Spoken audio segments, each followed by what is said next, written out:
Imagine this for a second, a stadium absolutely packed with thousands of roaring fans, millions more watching from their living rooms all over the planet, and the entire football world just holding its breath for one single unforgettable moment.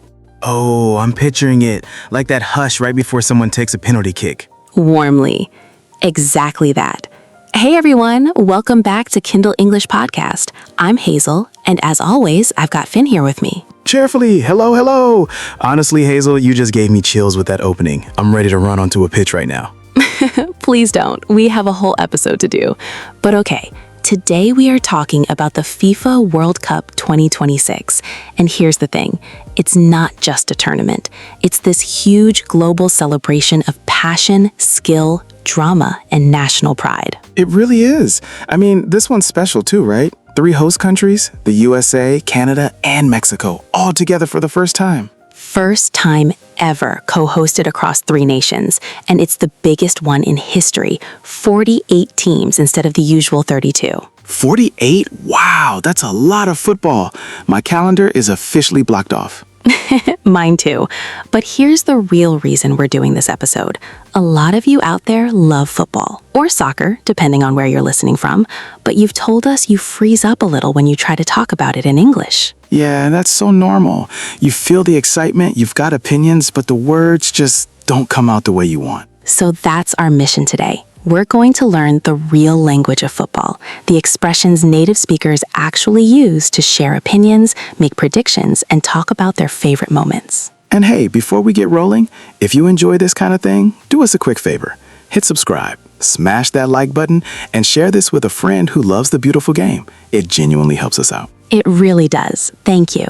Okay, Finn, let me start with a word we'll use a lot today, the underdog. Oh, underdog. Break that one down for me. So an underdog is the team or person that everyone expects to lose, the one nobody's betting on. But that's exactly why we love them, because sometimes the underdog shocks the world. Like that little team from a tiny country that suddenly knocks out a giant. The whole world starts cheering for them. Precisely.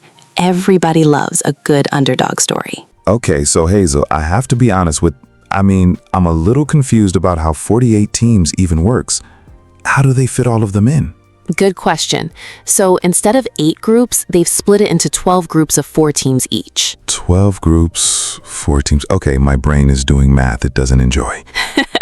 I know. But basically, more teams means more games, more countries getting their shot, and honestly, more chances for chaos. Chaos is my favorite part. That's where the magic happens. Right? And speaking of chaos, there's this phrase football fans love, the group of death. The group of death. That sounds intense. Is somebody dying? No. The group of death is when, by pure bad luck, several really strong teams all land in the same group. So they have to knock each other out early, and one great team always goes home before they should. Oh, that's brutal. So it's like 3 world-class teams stuck together and only 2 can survive the group. Exactly. And every single tournament, fans wait for the draw and immediately go, oh no, that's the group of death. I love that football has this whole dramatic vocabulary. The group of death. It sounds like a movie title. You'd watch it. I watch it twice. Okay, so with 48 teams, you'd think the group of death is less likely now.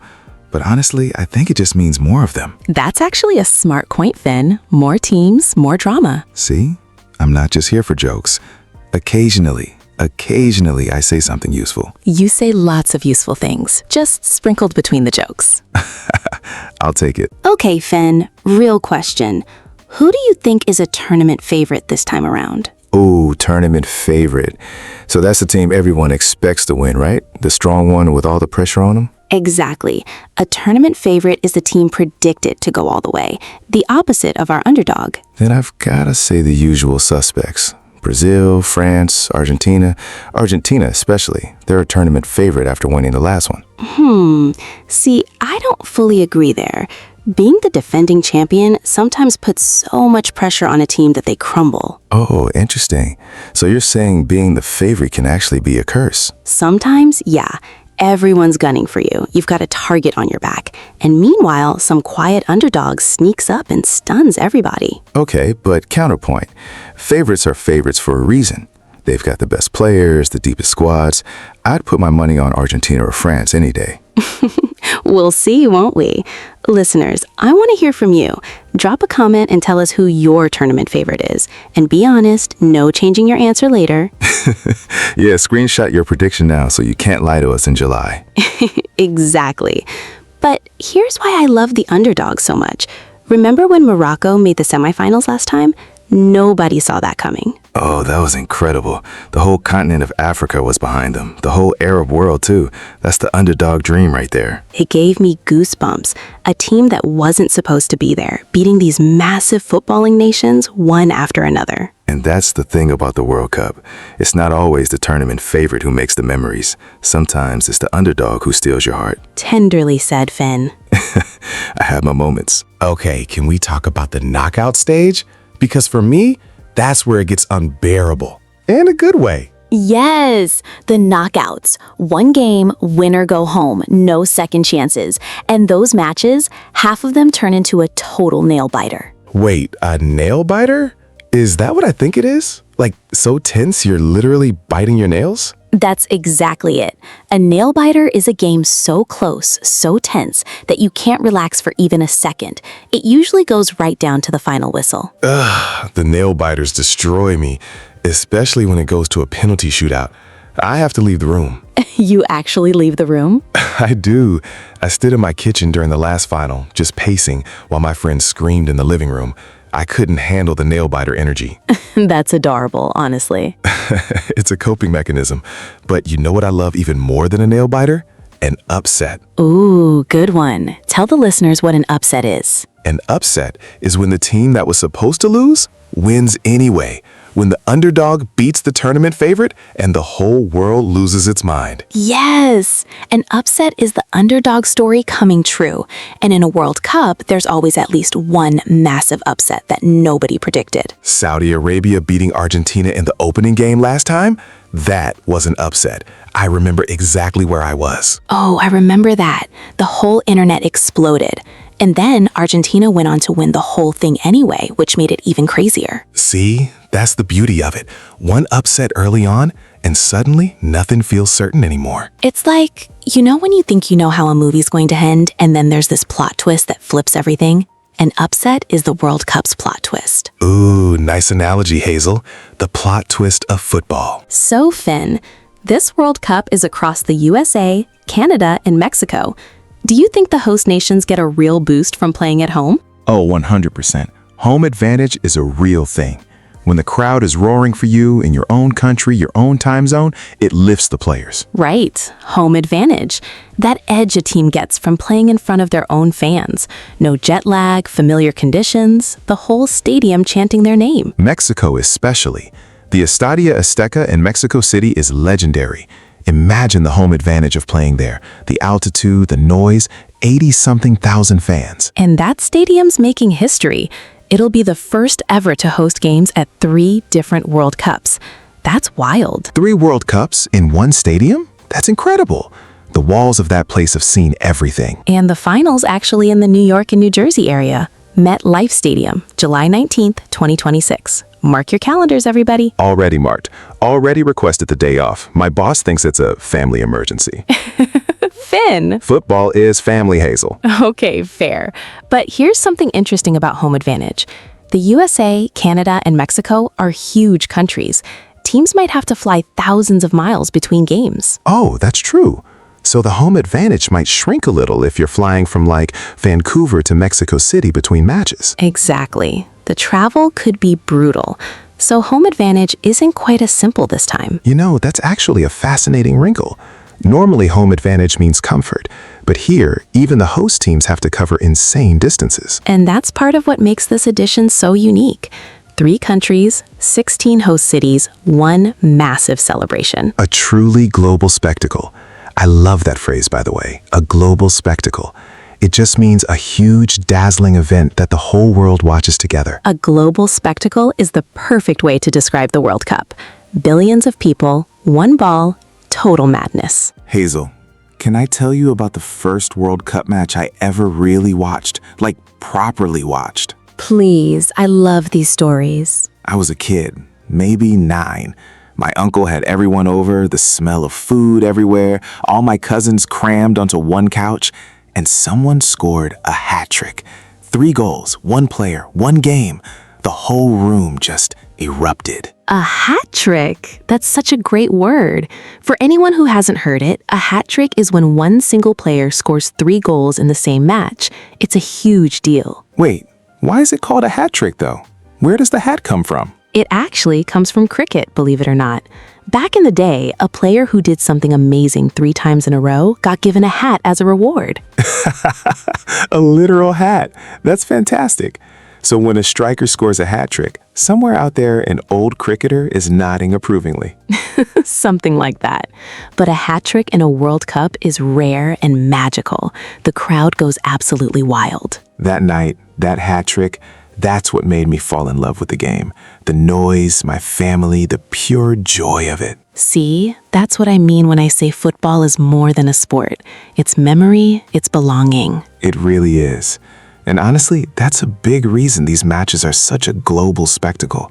It's not just the goals, it's billions of families on their couches feeling the same thing at the same moment. That gives me chills, Finn, genuinely. Me too, a little. Do you have a moment you're hoping to see at 2026? Like a dream scenario? Honestly, I want an underdog to score a last-minute hat trick and cause the biggest upset in history. Give me all the drama at once. You want every single one of today's words to happen in one game. Is that too much to ask? Okay, let's do a little role play. Listeners, this is how you'd actually talk about the World Cup with a friend. Finn, you start. All right, so who do you reckon's gonna win it this year? Honestly, I think there's going to be a massive upset. I've got a feeling some underdog goes way further than anyone expects. Really? I think a tournament favorite takes it. The favorites usually find a way. We'll see. But mark my words, there's going to be at least one nail-biter that ends in heartbreak. See, listeners, that's it. That's a real football conversation. You make a prediction, the other person pushes back, and off you go. And notice we used I reckon, I've got a feeling, mark my words. Those are natural ways to share predictions in English. Mark my words, that's such a dramatic one. I'm using that all week now. Please do.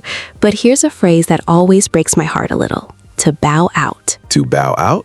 What does that mean exactly? To bow out means to leave the competition, usually after losing. So if a team loses in the quarterfinals, we'd say they bowed out of the tournament. Oh, that's a sad one. So when your favorite team loses, they bow out and go home. Exactly. And there's always that one team you're rooting for that bows out way too early. You're just devastated. Every time. My team bows out and I take it personally for about a week. A whole week? Maybe 2. I don't want to talk about it. We've all been there. When your team bows out, a little piece of you bows out with them. That's poetry, Hazel. Put it on a t-shirt. Maybe I will. You know what I think people forget about the World Cup? It all starts with grassroots football. Ooh, grassroots football. Explain that for everyone. So grassroots football is the football at the very bottom.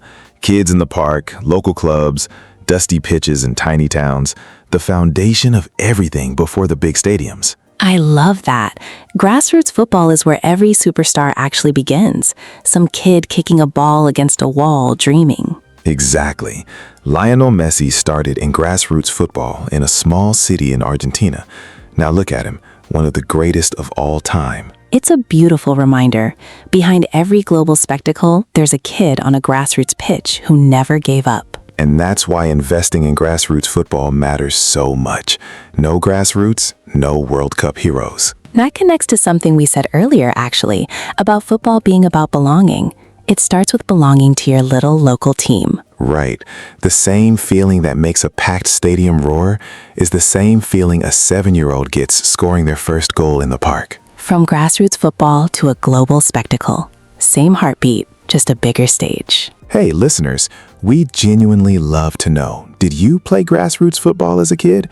Drop a comment and tell us your story. We read every single one. We really do. And tell us your country too, because half the fun is seeing how global this audience is. Speaking of global, Hazel, here's a fun language thing. Is it football or soccer? Because that confuses learners constantly. Oh, great one. So in most of the world, including the UK, it's football. But in the United States and Canada, they usually say soccer. And in the US, football means a completely different sport, the one with the helmets and the throwing. Right. So if you're chatting with an American friend about the World Cup, soccer is totally normal.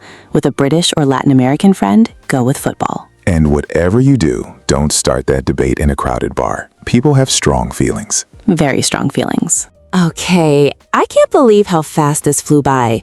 Finn, this was so much fun. Honestly, one of my favorite chats we've done. I could talk football all day. So let's quickly remember a few of the big things from today, the words you'll actually use. We talked about the underdog, the team nobody expects to win, and the tournament favorite, the one everyone does. And the group of death, where all the strong teams get stuck together, plus an upset when the underdog shocks everyone and wins anyway. We had a nail biter, those impossibly tense games, and that magical hat trick, 3 goals from 1 player. And don't forget when a team bows out and goes home heartbroken, and the home advantage of playing in front of your own roaring fans. And right at the heart of it all, grassroots football, where every legend begins, the whole thing turning into one beautiful global spectacle. Look at us, we used every single word. That was actually kind of perfect. We did, didn't we? Try using a few of those this week, listeners. Talk about the World Cup with a friend. Make a prediction. Call out your tournament favorite.